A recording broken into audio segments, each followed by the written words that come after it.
programmers are like gods. Not big gods, but, pathetic little gods, because they have the power of creation.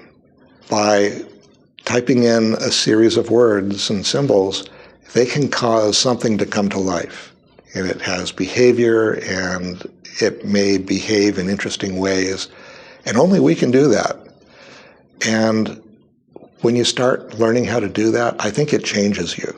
It may be less true today because there are now people who are forced to do programming because all the other jobs have disappeared, and they really don't like it. But they can do it, and so they do it. But it used to be nobody did this unless they really wanted to. And we enjoyed it so much. If we got a job, it was like, they're going to pay us to do this? This is amazing, right? Because we would have done it anyway. We still did it anyway. I went on vacation and I did programming. I just really enjoyed doing that.